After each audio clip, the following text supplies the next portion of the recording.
Sua paz, Senhor. Amém. Vamos dar início agora a mais uma aula de homilética, discipulado com homilética. Vamos entrar agora na apostila. E hoje nós estamos com uma nova disciplina.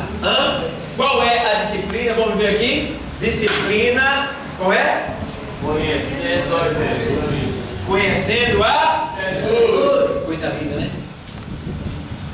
Antes dessa disciplina veio o quê? Introdução à Bíblia. Só que o nosso professor Edgar, ele está um pouco atarefado lá, está esperando terminar lá. Ele vai trazer para vocês a introdução bíblica. Tá? Estou esperando ele vir. Quando ele não veio, eu vou dando as outras disciplinas. Então, ele já está se preparando, já está lendo e buscando recursos para trazer para vocês. Estive com ele. Enquanto isso, eu vou dando para vocês essa disciplina que é conhecendo a Jesus. E a gente precisa mesmo conhecer ele. Né? Eu preciso conhecer ele, dos pés à cabeça.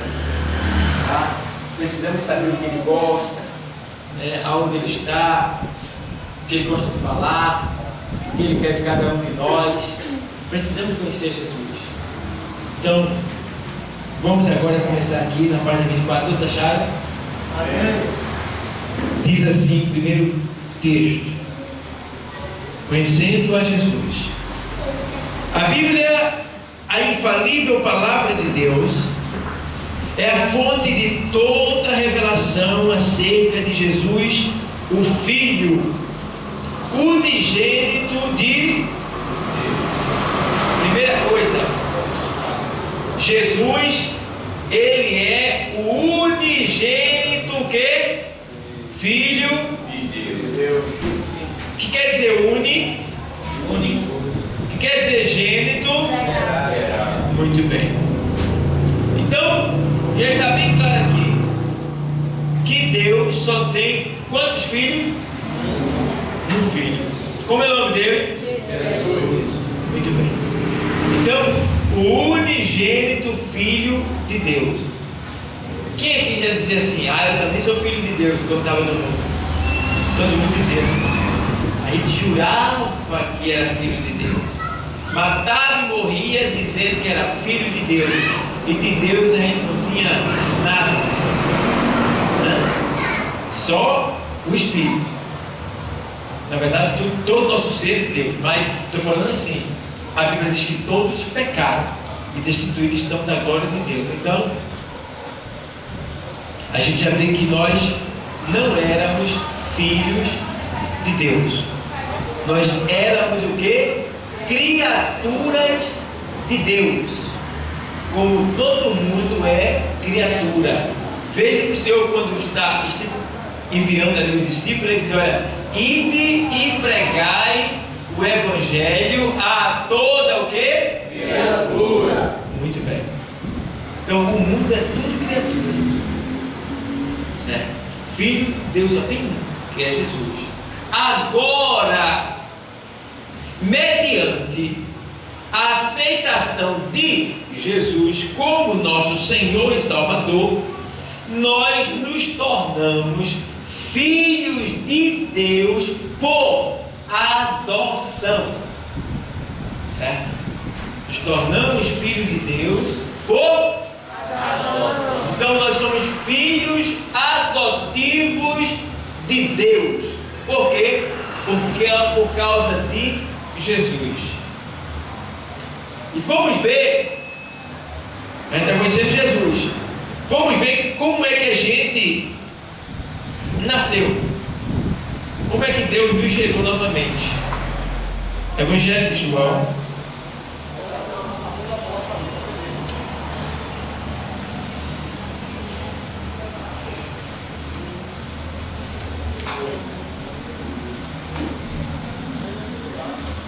Evangelho de João, ou escrito por João, capítulo 1 e versículo 12 e o 13, diz assim: mas a todos quanto o receberam, deu-lhes o poder de serem feitos o quê? Filhos de Deus.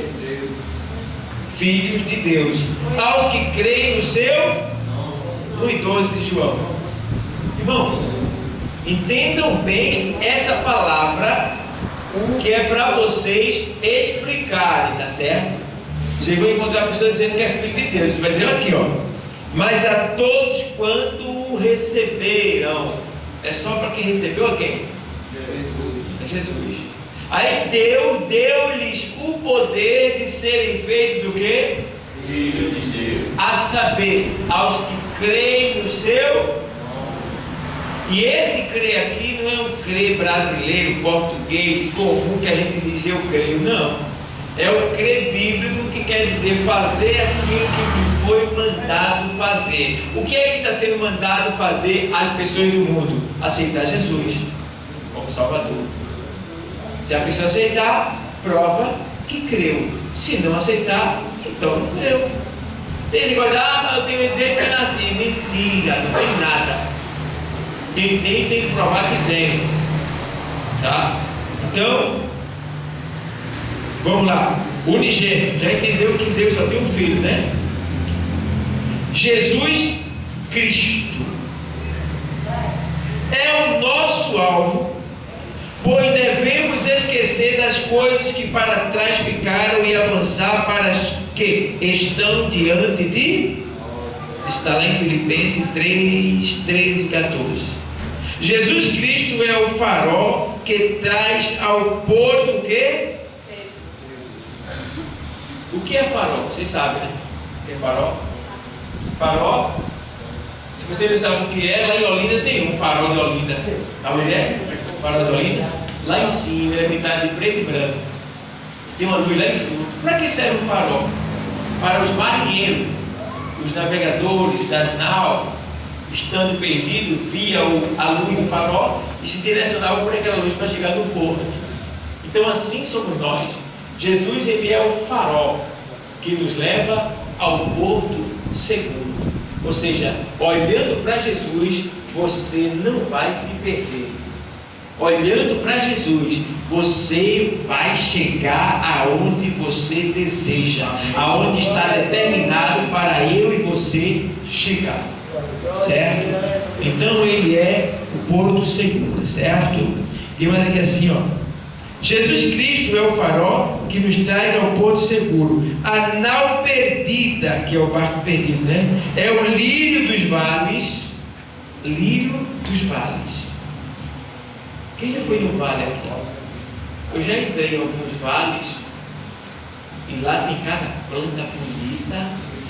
Porque o vale ele é repleto de água, tem muita vitamina, muitos nutrientes tem no vale, porque os vales já estão dizendo, são partes baixas da terra, onde estão retidos muitos nutrientes. E as plantas que nascem ali, elas têm uma vida diferente das outras, são mais verdosas, são mais viçosas, são mais bonitas. E aqui está dizendo que Jesus, ele é o lírio dos, quer dizer que ele é lindo, suave, cheiroso, atraente. Ele é o lírio dos vales. É a rosa de Sarum. É uma planície que existe lá próximo de Israel, aonde é cultivado só flores. Ela é muito linda essa planície. É só flores e é chamada de as rosas de Sarum. E Jesus Cristo é comparado à rosa de Sarum. Sarum é uma planície onde era plantado rosas naquele lugar. Então ele é a rosa da planície da nossa vida. Rosa de Sarum é a rocha eterna, sobre a qual devemos edificar a nossa casa espiritual. Então, rocha. O Senhor uma certa vez disse assim: olha, eu vou mostrar a vocês qual é a diferença do homem que edifica na areia. Ele diz assim: os que guardam a minha palavra, obedecem a minha palavra, eu os compararei ao homem prudente, que edificou a sua casa sobre a rocha, e veio os rios, e veio o vento, e veio a tempestade, e veio água, bateram naquela casa, mas ela não caiu, porque ela estava firmada sobre a rocha. Que rocha é essa? Que rocha é essa? Quem é a rocha? E quem está nessa rocha, que é Jesus, pode vir o vento que for, o maremoto que for, a onda que for, a impetuosidade que for, você nunca vai cair. Nunca. Porque você está firmado numa rocha. Aí o Senhor também diz assim: e compararei o homem que não guarda a minha palavra, que não me obedece, ao homem insensato, quer dizer louco, que edificou a sua casa sobre a areia, e batendo e soando, soprando o vento, e batendo as águas, derrubou aquela casa, e foi grande a sua ruína, porque edificou sobre a areia. O que é edificar sobre a areia? É não estar em Cristo, é não estar na palavra, é não obedecer, é não andar segundo a palavra de Deus, né? Eu fico observando na igreja aqueles que vão se desenvolvendo, que estão tendo amor, que estão querendo verdadeiramente crescer, e fico vendo aqueles que não têm muito interesse, vêm só por vir na igreja. Eu tenho pena, eu fico preocupado, e eu oro por essas pessoas, para que Deus lhe dê o interesse, o desejo de estar na casa dele, porque o salmista uma vez disse assim: olha, Senhor, uma coisa te pedirei, né? Que eu possa estar na tua casa por toda a minha vida, por toda a eternidade, estar diante da tua presença. E outra vez ele disse assim: olha, alegrei-me quando disseram, vamos à casa do... Então, é bom estar na igreja. Alguém vai se levantar para criticar você, alguém que não é evangélico pode dizer assim: menino, só quer estar na igreja, arruma logo a tua cama e vai morar lá, vai dormir lá. Tem gente que é assim. Mas o que importa, deixa eu dizer, ele não sente o que a gente sente. A gente já tem dentro de nós o Rei dos Reis, Senhor dos Senhores, já temos a mente de Cristo, então ele não entende a gente. Então, amados, vamos lá. Ele é a rocha, tá bom? A rocha eterna, sobre a qual devemos edificar a nossa casa espiritual. É o autor e consumador da nossa fé. Porque autor, o que é autor, já falei, você deve saber. O que é autor? O que é autor? Fala sem medo. E o quê? Que começa a história. É isso mesmo? É isso mesmo? É ou não é? Tem certeza? É isso mesmo.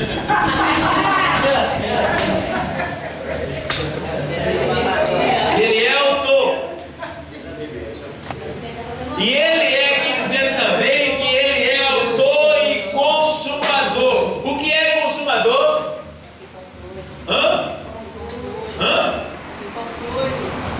Acho que não, a pessoa está com medo de falar. O que é consumador? O que é consumador? É que o quê?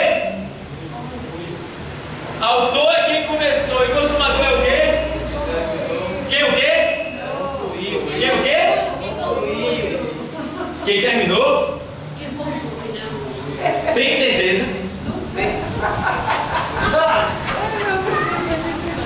Autor é quem começou. Consumador é aquele que terminou, que concluiu o que começou. Certo? Então, guarde isso, viu? Olha, as aulas vão começar a esquentar. Eu vou começar a provar, porque eu não estou fazendo prova escrita. Começar a provar agora. Chegou, tem certeza. Então. Vamos ver agora, né? Então vamos lá. Boa parte aqui. Vamos lá. Aí diz assim, espiritual. E autor e consumador da nossa fé. Nós que amamos a Jesus, devemos provar esse amor, conhecendo cada o quê? Isso está escrito lá em Oséias 6 e 3. Diz assim: conheçamos e prossigamos em conhecer o Senhor. É isso que diz?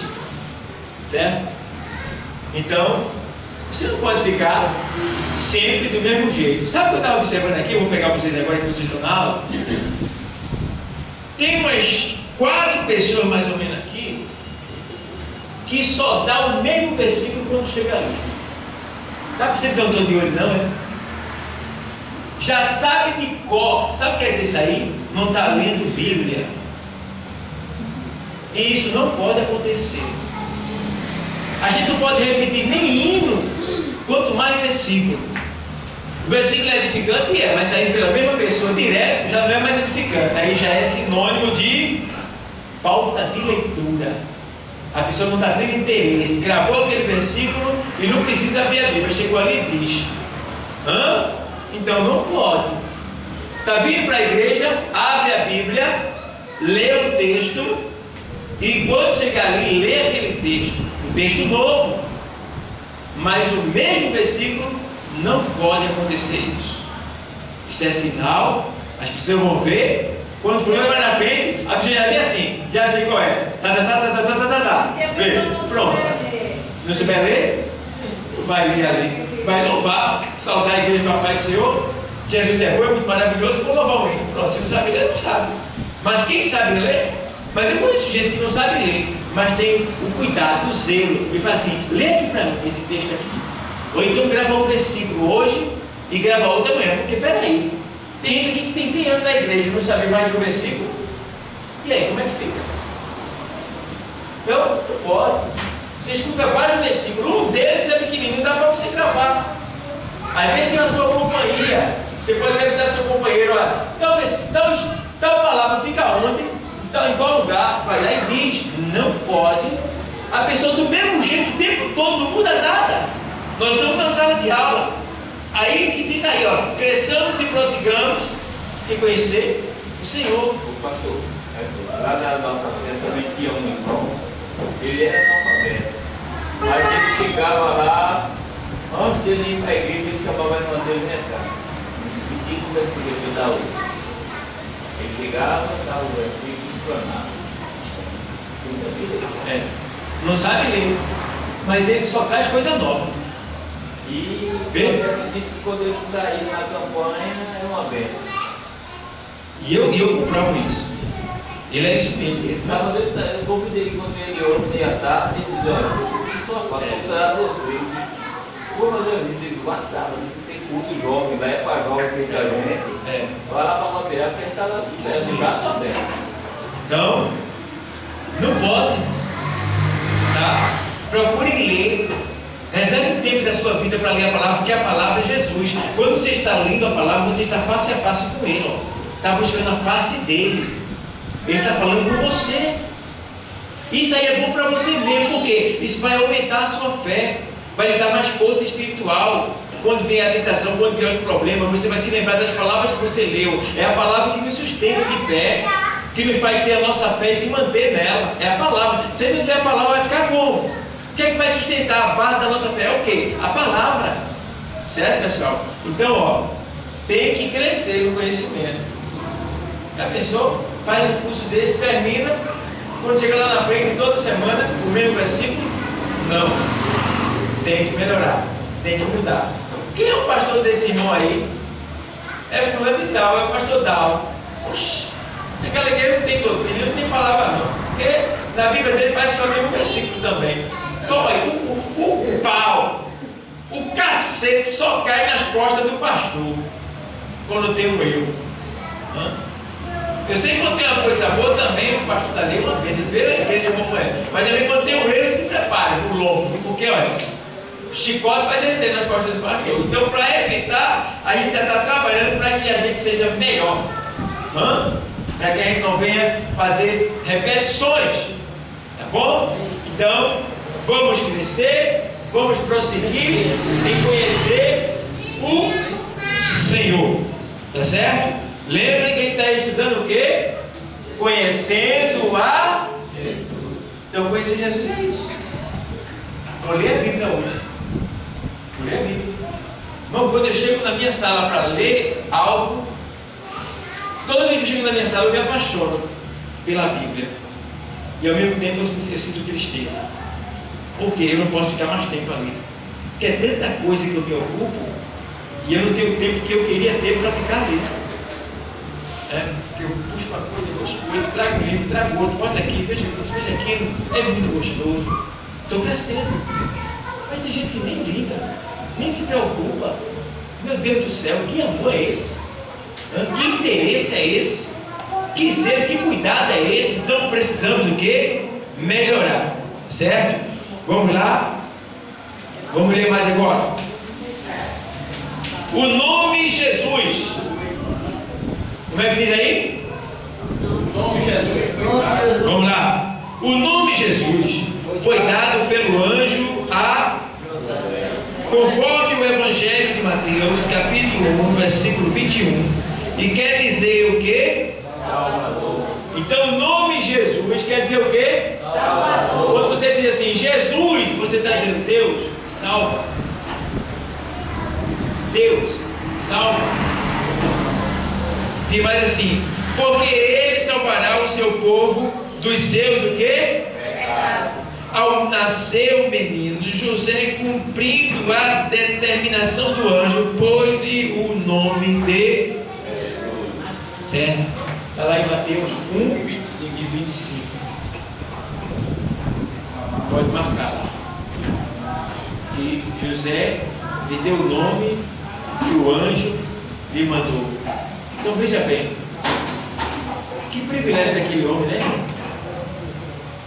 Ter a sua esposa e a sua esposa conceber a luz ao Salvador do mundo, ó, coisa linda. E ele criar aquele menino. Olha, irmãos, só Deus mesmo. Mas vamos lá. O nome Cristo, a palavra Cristo, aprendam isso, guardem isso. A palavra Cristo quer dizer o quê? Cristo quer dizer? Jesus era o nome da pessoa do nosso Senhor e Cristo designava o título da sua o quê? Certo? O Cristo. Porém, ambos os nomes, juntos ou separados, ficam servindo de nome próprio do nosso Senhor e Salvador. Portanto, o nome Jesus Cristo pode traduzir-se por o quê? Salvador. Certo? Jesus Cristo. Jesus Salvador. E a palavra Cristo quer dizer ungido. O que quer dizer ungido? Alguém capacitado, permitido e enviado por Deus para exercer uma função, para dar cabo a uma missão, para executar uma missão. Ungido, certo? Então, Jesus, Salvador, Cristo, ungido, certo? Cristo é o quê? Salvador. Certo? Cristo é o quê? Ungido. Jesus é o quê? Salvador. Jesus é Salvador. E Jesus Cristo? Salvador ungido. Salvador ungido. E quer dizer ungido? Alguém capacitado por Deus. Separado. Hã? Uma pessoa Ungido quer dizer o quê? Ungido? capacitado por Deus. Ungido. Capacitado por Deus para descer uma missão. É isso mesmo? A senhora está dizendo que é, você tem certeza? Hã? Muito bem, parabéns, Marcelo. Está prestando atenção nisso, está bem. Que é isso aí mesmo, Dona Rosa. Muito bem. Se ele disser que ela vai ser dirigente, ela não quer, não. Mas ela vai ser a dirigente. Vamos lá. Vejamos o que nos diz o Evangelho de... A partir do primeiro capítulo e versículo. João 1 e 1. Jesus é o quê? Jesus é o quê? A palavra é o quê? O verbo é o quê? É o quê? O verbo é o quê? A palavra é o quê? Está aí. E o verbo é o quê? O verbo é a... A palavra é o quê? E o verbo é o quê? Muito bem. Não sabia. E sabida é irmão de burro, vocês estão sábios. Estão aprendendo bem. Então, o verbo é a palavra. E o verbo é Deus. Certo? Então vamos lá. Jesus é a palavra ou o verbo. E o que é verbo? Verbo é o princípio racional de todas as coisas. O que é verbo? É o princípio nacional de todas as coisas. Princípio princípio racional. O que é verbo? nacional de todas as coisas. Se eu fazer uma pregação lá, aí você vai ler o verbo. Irmãos, o que é verbo? Verbo é o princípio racional de todas as coisas. Quer dizer que Jesus, ele é o verbo de Deus. Então ele estava antes de todas as coisas. Entendeu? Bem, vai mudando aí. Meu Deus, vocês estão missionários aí pregando toda a parte da terra, toda a parte da terra. Vamos lá. João 1:9. Jesus é a verdadeira luz. Ele mesmo disse: eu sou a luz do mundo. Certo? Quando ele estava sendo morto ali, perto do final da sua vida terrena, quando ele deu o brado: paz! Em tuas mãos eu entrego o meu espírito. Ó. E aí? Naquele momento ali, a luz do mundo estava se apagando. Aproveitando que teve o quê? Trevas. Espessas trevas, né? As trevas que teve eram umas trevas tão estranhas que dava para pegar ela com a mão. Diz os textos, uma treva tão forte que era a treva, coisa estranha. Por quê? A luz do mundo foi apagada. Aí tudo ficou na escuridão. Entendeu? Vamos lá?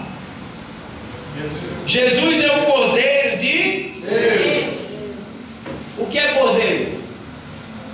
Cordeiro é um carneiro de 1 ano abaixo. Por que ele é cordeiro? Porque o cordeiro, ele não se relaciona sexualmente. Ou seja, o carneirinho nasce, ele é cordeiro. Então até 1 ano ele não tem relação sexual. Então o nome dele é cordeiro. Depois que ele sai desse estágio, ele já tem a relação, então ele passa a ser um carneiro. Jesus é o Cordeiro de Deus, ele não se relacionou com mulher. Ele não viveu esse lado da vida, não. Porque ele não veio para isso. Ele veio como Cordeiro de Deus, ou seja, para ser sacrificado. Tá? É o tipo do cordeiro que os homens criavam lá atrás da sua casa, servava ele para apresentar como sacrifício a Deus. Então Jesus é o Cordeiro de Deus. Entendeu?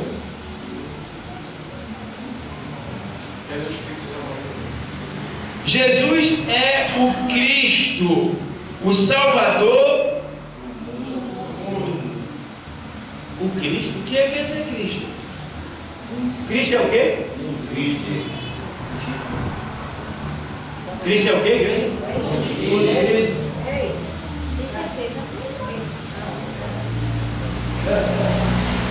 Marcos, Cristo é o quê? Quer dizer o que, Cristo? Você disse isso agora. Você disse que era o Egito, não foi? Você tem certeza do que você falou?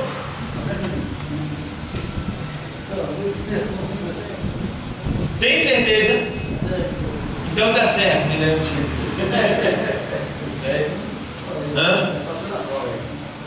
Passou na prova, ganhou um carro zero. A mãe pode falar analogia para pegar. Esse aqui é bom que não precisa botar combustível. Aquele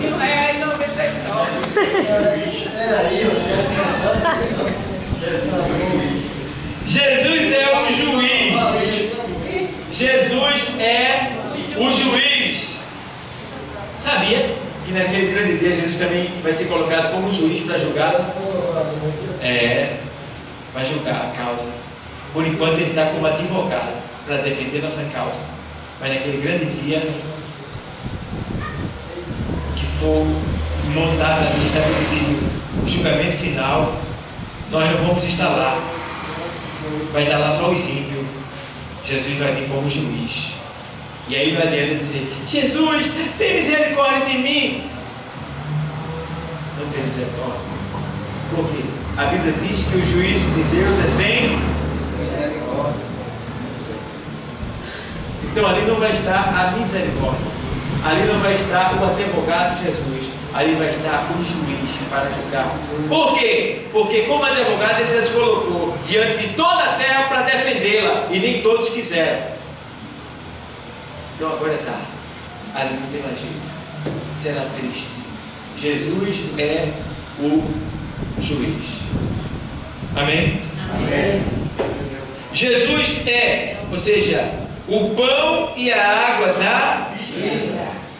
Jesus é o pão e a água da vida. Pão, alimento sólido que sustenta o corpo. Água, alimento líquido que preserva, né, o corpo. Então, Jesus, ele é a estrutura do nosso ser. Ele é o que a gente verdadeiramente precisa. Sem ele a gente não consegue viver. Porque ele está dizendo que ele é o pão e ele é a água. Quem é que vive sem pão e sem água? Ninguém vive. Então, ele é o pão e a água da vida. Por isso que ele diz assim: se o grão de trigo caindo na terra não morrer, fica ele só. Mas, se morrer, dá muitos frutos. Jesus está dizendo o quê? Eu sou o grão de trigo. Se eu morrer, quando a semente morre, acontece o que com ela? Ela nasce. Toda semente que é plantada, ela tem que morrer para poder nascer. Certo? Então, se eu não morrer, eu não vou poder dar muito fruto. Se eu não morrer, vai ficar eu só. Mas se eu morrer, eu vou dar muito fruto. Era necessário que ele morresse, para que hoje a gente estivesse aqui. Entendeu? Então, cuidado. Creia, acredite. Entendeu? Dizer que assim, o pão e a água da vida. Jesus é o pão da vida. Lá em João 6 ele diz assim: eu sou o pão da vida. O pão da vida. Esse pão que você compra na padaria, você come hoje e amanhã tem fome de novo. Ele não sacia a fome, só alivia. Mas Jesus, graças a Deus, ele é o pão que é o pão da vida. Ou seja, ele nos é dado de maneira tal que ele mata toda a nossa fome, ele sacia toda a nossa vontade. E a gente não tem mais fome nenhuma do mundo. Vem a tentação, tem. Mas fome mesmo a gente não tem. Porque a pessoa só pega se quiser. Porque tudo que você precisa, você tem da parte de Deus. Tudo. Tá? E às vezes a pessoa não dá o valor do que Deus está dando para ela. Às vezes porque não tem um carro do ano, não tem um apartamento, uma casa na praia, está com muito dinheiro, talvez tenha desempregado. Aí acha que Deus não está fazendo nada. Mas você só está vivo. Só está de pé com saúde porque Ele tem te abençoado. Ele tem cuidado de você. Certo? Olha! E mais assim, ó. Jesus é a luz do mundo. Ele disse: eu sou a luz do mundo. Jesus é a porta da salvação. Muito bem. Ele disse: eu sou a porta. Pode ir para onde for. Se não entrar por ele, não tem salvação. Certo? Tem que entrar por ele. E eu gosto que ele diz assim, ó: eu sou a porta. Quem entrar por mim, salvar-se-á. Então, pode entrar em várias portas, mas não tem resultado. E entrará e sairá E achará pastagem. Alimento, segurança, vida. Né? Eu sempre conto isso. Eu lembro que minha mãe teve um sonho. Ela disse: eu sonhei esta noite. Não, sonho aquilo é um pesadelo. Ela disse que estava correndo. E um homem bem gigante atrás dela com uma foice para torar o pescoço dela.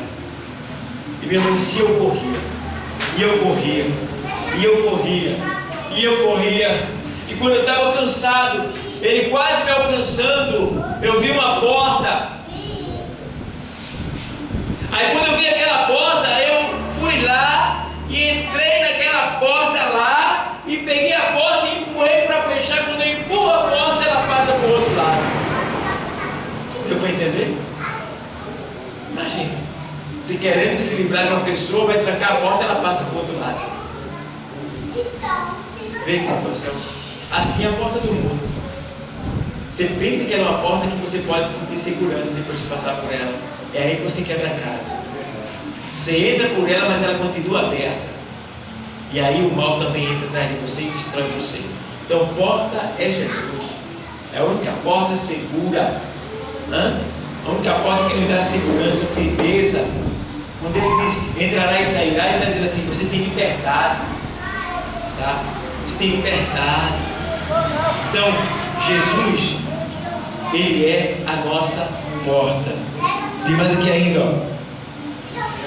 Porta, né? Jesus, ele é o bom pastor. Bom pastor. Que pastor? Que pastor que deu a vida por nós. O bom pastor. Isso aqui é o pastor, né? Eu lembro que lá em Ezequiel 34, Ezequiel 34, o Senhor usa ali aquela metáfora, né? Aquela mensagem ali para dizer que suas ovelhas estão desgarradas, estão perdidas, mas um pastor, que é ele, né? Ele vai buscá-la, uma por uma ele vai buscar. Tem muito pastor perverso aí, viu, irmão? Tem muito pastor ruim. Tem pastor que só tem um nome. E na verdade, sei lá, eu tenho pena deles, porque não tem amor pelo rebanho, não trata bem do rebanho. Onde eu vi ela falou com uma pessoa, e uma pessoa me disse que, se a pessoa me disse que a mãe dele está numa igreja, que o pastor diz assim: você não pode sair daqui. Se você sair daqui e for para outra igreja, você está amaldiçoado. Tudo que não presta vai cair em cima de você. E ele disse mais: você tem que viver na prova constantemente. E tem mais, tem que dar o que é seu para o Senhor. Olha aí. Deus tem misericórdia. Isso é um marginal, né não? Não é pastor não, mas é um marginal. Está entendendo? Eu fiquei com tanta raiva no telefone que eu disse: rapaz, isso não é pastor não, isso é um marginal, isso é infeliz, isso é um miserável. Ele merece a morte, mas ele vai ter o que ele merece quando Jesus voltar. Oprimir uma ovelha desse jeito. Ezequiel, capítulo 34, versículo 30 e 31 diz: saberão, porém, que eu sou o Senhor, seu Deus, estou com elas e que elas são meu povo, a casa de Israel, diz o Senhor Jeová. Vós, pois, ovelhas minhas, ovelhas dos meus pastos, homens sois, mas eu sou o vosso Deus, diz o Senhor Jeová. E ele está falando sobre os falsos pastores, os pastores que não cuidam do rebanho, que só querem usufruir da lã do rebanho. São aqueles que só querem só o din-din, que não está nem aí para a alma, para cuidar.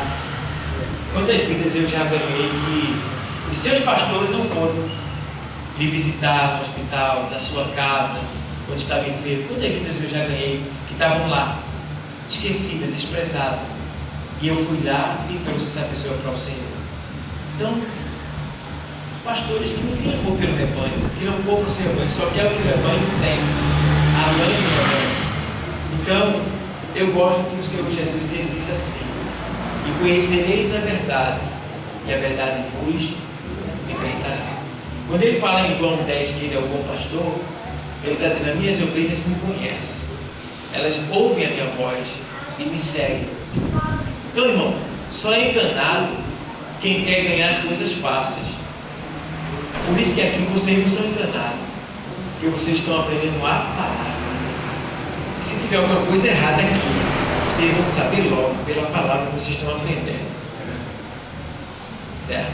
Então, é isso que me dá alegria, leveza, liberdade, segurança, tranquilidade diante de Deus, porque eu não estou enganando ninguém. Eu estou fazendo o que Ele manda e vocês também estão livres. Tá? Então, isso é que é importante, porque vocês não são meus, vocês são de Deus.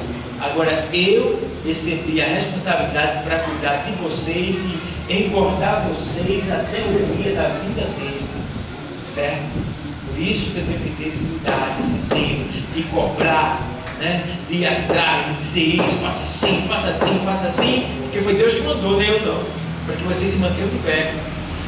Então, isso é importante para o seu próprio bem, né? Porque quando a ovelha, quando o servo do Senhor, ele é obediente, ele cumpre com os seus mandamentos diante de Deus, ele é próspero, ele cresce, ele muda de vida, é diferente. Então, é isso que eu digo para vocês: obedeçam a palavra, estejam na presença do Senhor, façam com amor, porque vocês vão receber do Senhor. E o pastor que não cuida bem da sua ovelha, Deus está vendo, vai cobrar dele, e Deus também vai buscar elas. Então, cuidado. Se vê alguém caído, tente levantar. Se vê alguém esquecido, desprezado, busque. Se não pode trazer, chama alguém para lhe ajudar. Nós estamos aqui para isso. E com certeza, quantas almas, né? Eu já tenho aqui nessa igreja que estavam lá esquecidas. Almas preciosas, né? Almas cheias da palavra, conhecedores, que têm amor, que gostam de servir, de trabalhar. E eu fico olhando, meu Deus do céu, rapaz, esses pastores, o que eles têm? Eles estão doidos, estão cegos, doentes? O que eles têm? Como é que se perde uma ovelha dessa? Minhas ovelhinhas, eu sou ligado tudinho assim, ó. Tenho cuidado de cada uma delas. Tem a mais gordinha do rebanho que essa daqui. A ovelha que mais tem lã. Que mais tem lã é essa daí. Essa ovelha daí. Aí essa ovelhinha dele está por ali e chegou um para dizer: ei, apareça por lá. Eu digo: não abato não. Não abato não. Pisou logo na minha mais gordinha. Cheia de lã, não é? Outra perto de casa: ei, eu vi a senhora na internet, apareça lá, viu? Então fica a senhora vai lá. Não abato não. Não. Essa ovelha aí, essa lã aí, não. Essa lã é eu que penteio, é eu que lavo, é eu que cuido, é eu que boto o pozinho. Essa lã, essa ovelha vai dormir aqui, é a minha esposa. Entendeu? Aí fica de olho nas minhas ovelhas. A ovelha teve um que me disse assim: olha, chegou a ver só, que ousadia do camarada. A gente estava ali naquela igreja ali, né, não tinha ar-condicionado. Aí o camarada disse assim: olha, vai lá para a minha igreja, que lá tem ar-condicionado. Olha para aí. Sabe nem pescar na parte dos outros. Pegou o peixe gordo. Tá entendendo? Aí a ovelhinha disse assim: rapaz, lá não tem ar-condicionado não, porque lá é fogo direto.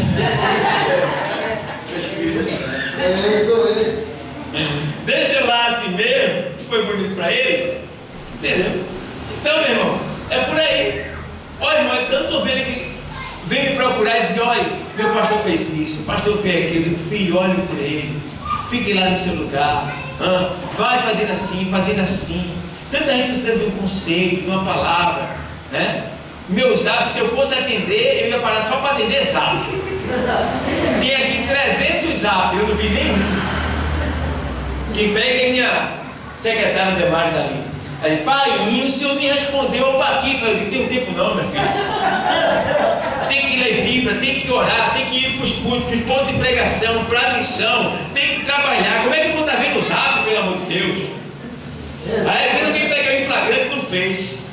Aí vai lá, pastor, pai do senhor, puxa, também vontade de responder. Porque vai começar uma longa conversa agora. É uma longa conversa. Aí eu já estava no Face postando vídeo, aí chegou um e disse assim: mas eu, pastor, pastor. Aí ele tá falando, olha, pastor, tá falando com o senhor, pai. Eu tô falando com o senhor, pai. Aí ela foi lá e ele, amém? Amém. Minha mãe vai assim, pastor, eu quero fazer uma pergunta. Faça. Eu já estava querendo sair do peixe, já. Faça, meu filho. Vamos lá. Né? Aí ele, olha, para ser diácono tem que ser casado. Eu digo, positivo. Por quê? Você vai visitar os órfãos e a viúva. Aí ele, entendi. Tem que ser casado. Imagina você diácono vai visitar uma viúva folgona. E aí? Tem que ser casado. Entendeu? Aí ele, entendi, pastor. Amém, obrigado. Entendeu? Daí você estava lá postando vídeo, aí uma irmã, ela estava dando um jeito, eu falei, pastor, pai, senhor, socorro. Meu Deus do céu, o que é isso?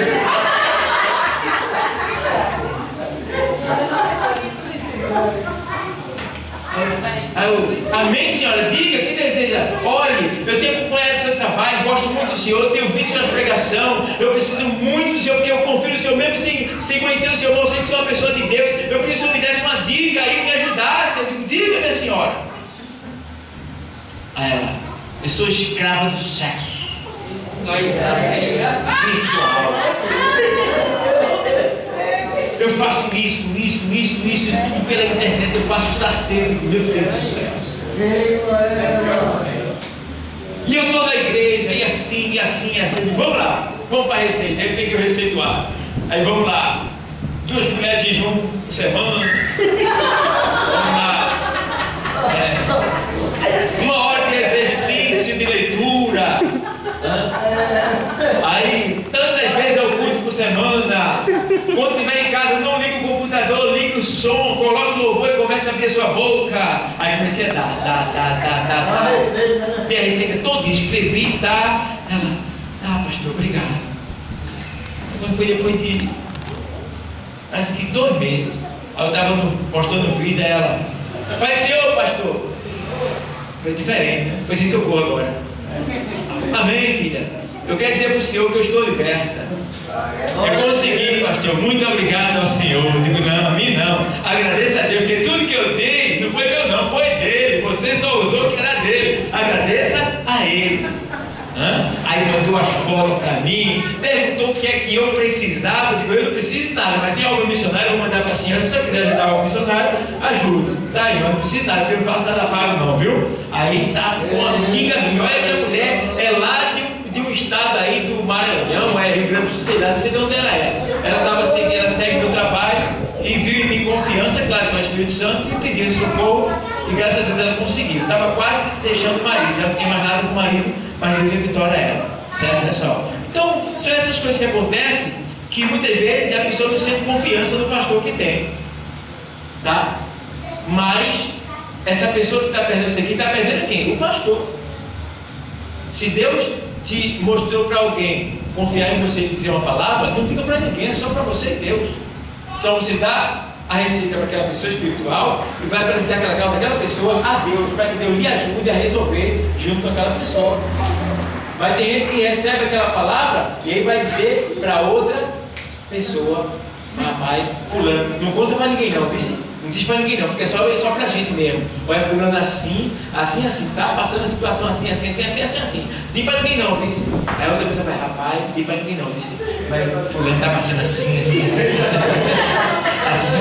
pessoal, é situação. Não diz para ninguém não, por favor, que ela só diz para mim. Disse aí, eu vou pegar esse rapaz, diz para ninguém não, disse, não, fulano tá passando assim, disse. Aí agora fica só entre a gente, não diz para ninguém não, diz que tá certo. Eu falei, rapaz, eu sou um negócio, coitado, eu tenho pena dele, rapaz, mas ele tá passando assim. Tem que situação. Aí o Senhor diz assim, ai, por quem vier o escândalo. O pastor vai perguntar sobre qual? Se confiou ou que saiu espalhando? Não, o eu foi que espalhou, né? Porque ele teve a confiança. Deus deu o privilégio de escutar aquela pessoa, ter confiança naquela pessoa, de ajudar aquela pessoa, mas ele não honrou. Ele abusou da confiança que Deus deu a ele e espalhou a pessoa. Então, se contou para você, às vezes nem teu marido deve saber. nem tua esposa deve saber. É um algo para você, aquela pessoa e Deus. Agora, se é o caso que a sua esposa ou seu esposo podem resolver, você pode chamar aquela pessoa e dizer, conversar. Se você, porque você sabe quem é seu esposo, sabe quem é sua esposa. Sabe que vai ficar calado, você vai espalhar, você sabe. O Espírito Santo vai te mostrar, certo? Então tem que ter esse zelo, esse cuidado. Porque eu tenho visto pessoas que deixaram a igreja porque disseram uma coisa para o pastor, e o pastor,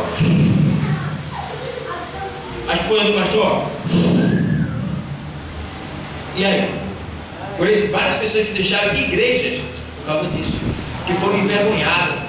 Porque a pessoa fica nua e a pessoa conta o segredo aí lá do púlpito, como ela vai aí. Rapaz, fulano fez isso, a pessoa. Todo o segredo ali colocado aqui. Isso é coisa que se passa, certo, pessoal? Então, o pastor é um homem de confiança. O pastor é como um túmulo. Caiu lá, nunca mais torna atrás. Mas não é todo não, né, pastor? É isso que a gente está discutindo aqui, né? Porque tem uns que não são. Mas você deve saber quem é, porque o Espírito Santo vai lhe mostrar quem é. O Espírito Santo mostra a você quem é que tem esse privilégio, essa honra de dividir essa causa com você. Tá? É por isso que eu tenho um zelo do meu ministério, porque eu sei que se eu abusar, quem vai perder sou eu. Por quê? Aquela pessoa também vai espalhar, vai dizer, pai, eu contei isso para a e ele espalhou, ela espalhou. E aí? O outro vai dizer, ali presta não, aí conta tudo para todo mundo. E aí começa, ó. Então temos que ter cuidado. Certo, pessoal? Vamos ter esse zelo. Vamos lá. Lembrando que eu parei, mas eu parei aqui no bom pastor. Deu para entender, né? Jesus é a ressurreição e a vida. Ele é a ressurreição e a vida. É a ressurreição e a vida. Quem crê em mim, ainda que esteja morto, ele disse, Marta, teu irmão vai ressuscitar. Eu sei, Senhor. No último dia ele disse, não, ele vai ressuscitar. Então entende bem. Ele é a ressurreição e a vida. Ei, Sil, o que é ressurreição? É ressurgir. Ressurreição é o quê? Ressurreição é o quê?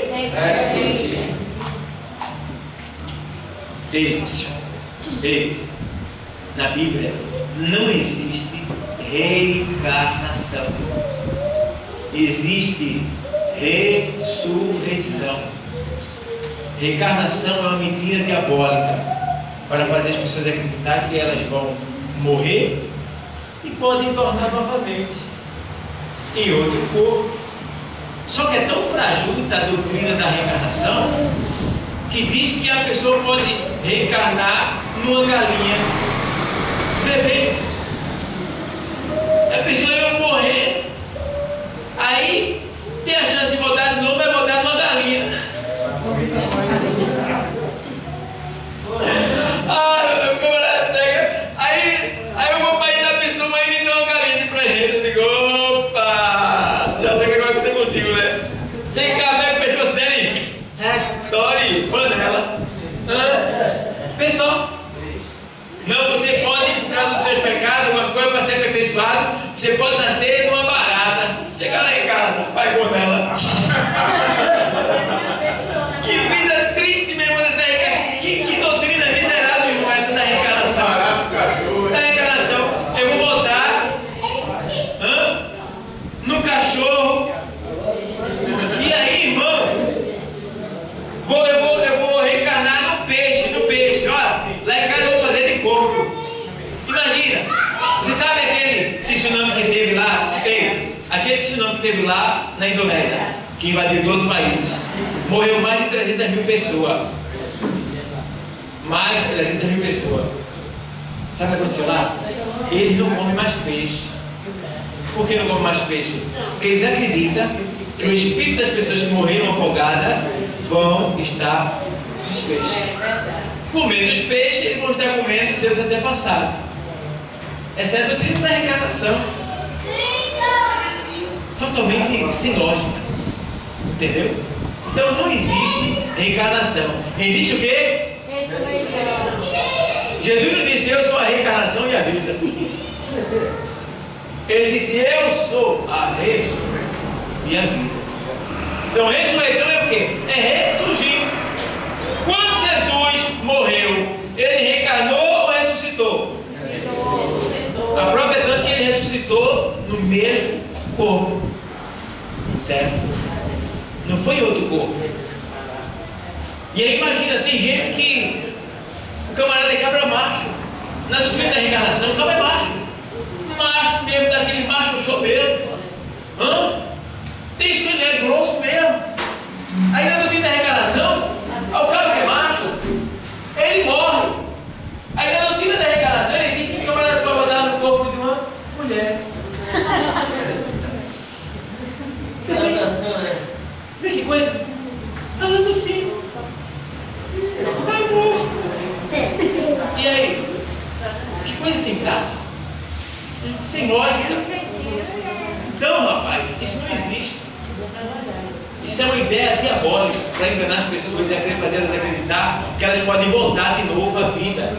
Mas a Bíblia diz em Hebreus 9:27 que ao homem está ordenado morrer uma só vez, vindo depois disso o juízo. Você está dizendo, irmão, morrer uma só? Não tem duas mortes não, é só uma. A outra morte, existe duas mortes. Existe a morte física e a morte espiritual. A morte física é essa que a gente vê passar no caixão.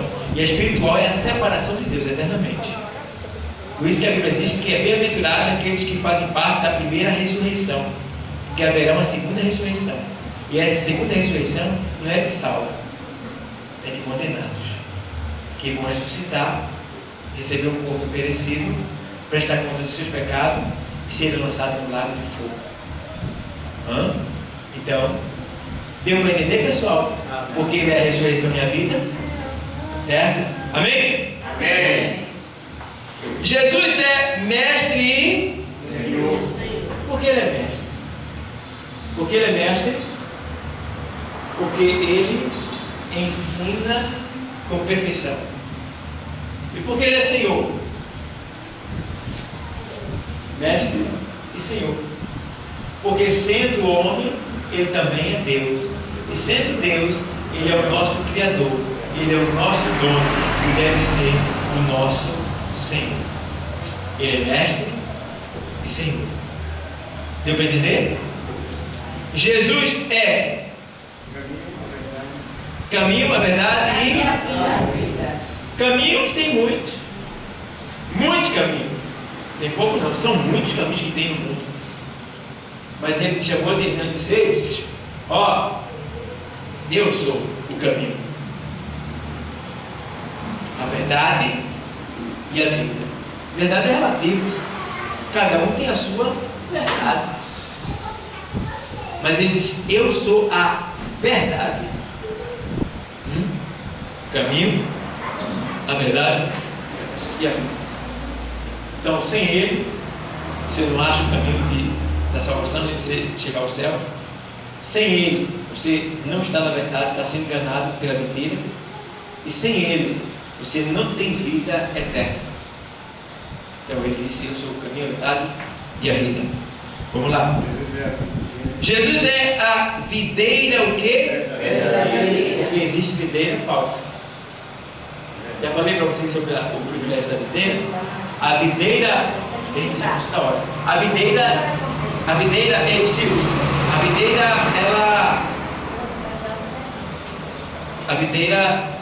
ela é videira, né?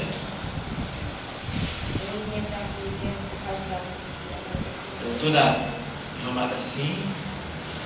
Aí aqui a videira, ela tem os galhos dela, que bota as uvas, né? E ramo. Cada modo bota um cacho de uva. Eu sou a videira verdadeira. Então existe videira falsa. A videira falsa é aquela que coloca uva que ninguém consegue comer. Tá? E aqui no caso, a videira verdadeira, essa videira tem um privilégio. Por quê? Jesus disse: eu sou a videira verdadeira e meu pai é o lavrador. João 15.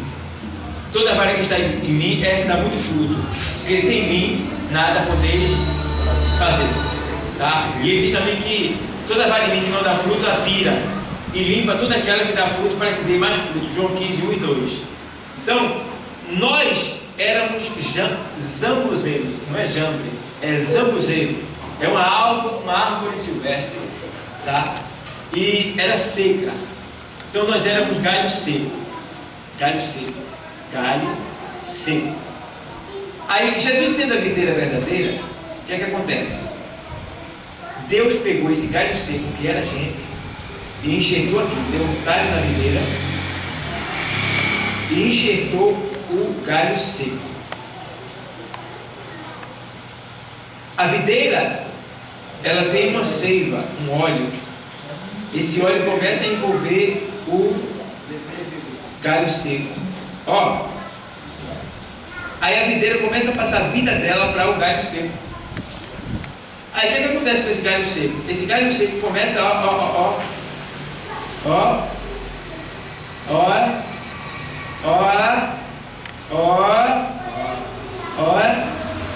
ele começa a ter vida.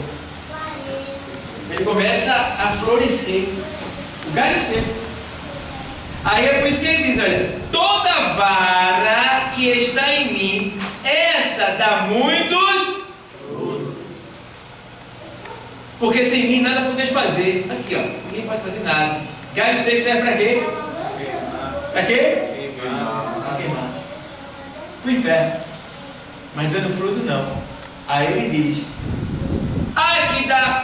aqui está em mim, e não dá fruto, ele está dele. Ele já fez de tudo. Continua seco, corta e joga fora no fogo para queimar. E limpa toda aquela que dá fruto, para que dê mais fruto. Deu para entender? Diga bem. Amém. Certo? Aqui está nós, enxertados na videira verdadeira, que é Jesus, e tendo vida e crescendo. Sabendo, porém, que se você não frutificar, não tiver vida, você é tirado, é cortado e lançado fora. Quer dizer isso aí, pastor? Esse fruto aqui, ó. Ei, Psyu, traz uma pessoa da igreja, que não é crente, traz uma criança, prega para o teu vizinho, dá um CD evangélico de presente, dá uma literatura, está dando fruto. Começa a fazer algo que vá engrandecer o reino de Deus, está dando fruto, aí Deus tem prazer em limpar você. Limpar do que, pastor? Limpar de enfermidade, que é uma sujeira que bate no nosso corpo, é um vírus imundo. Ele limpa, ele cura do câncer, ele cura de vírus, de diversos tipos de doenças, ele dá livramento. Por quê? Você dá fruto.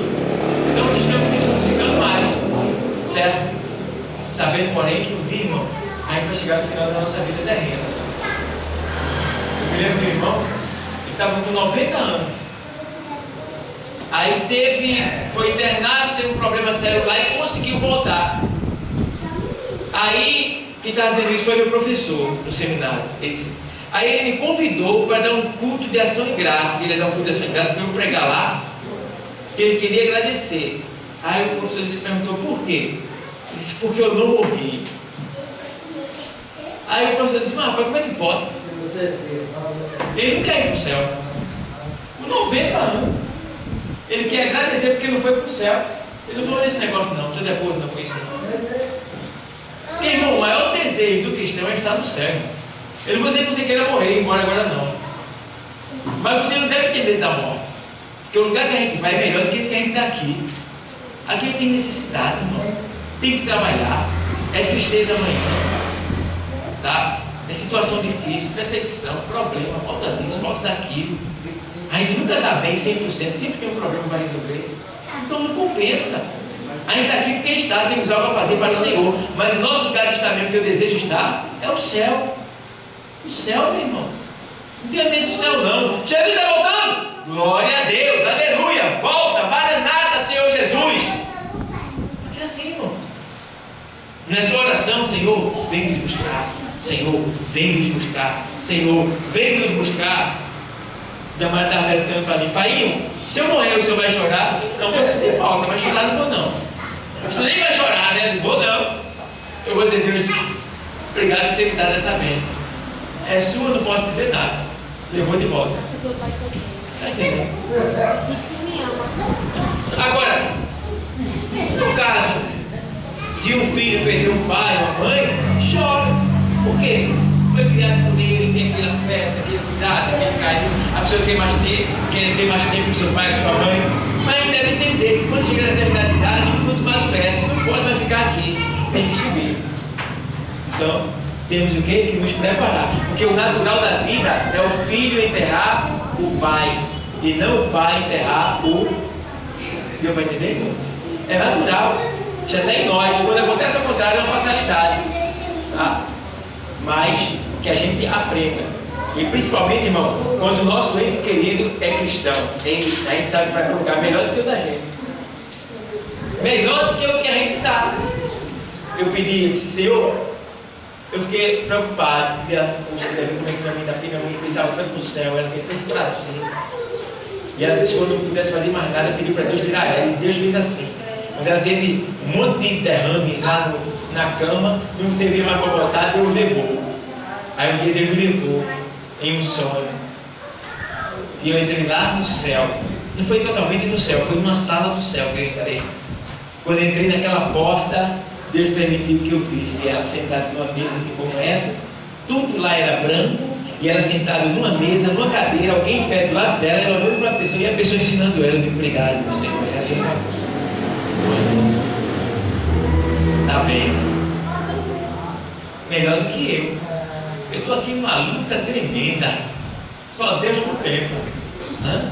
É luta contra o diabo, contra o pecado, contra a minha carne, contra a gente que se levanta. É tanta coisa, é problema daqui, problema dali. E não basta só o meu, chega e diz, irmão, estou cheio de problema, ele cai para cá, que resolve o meu também, que junta tudo e resolve. Aí faz um bolo só e entrega para Jesus e ele resolve tudo de uma vez só. Entendeu? Isso mesmo.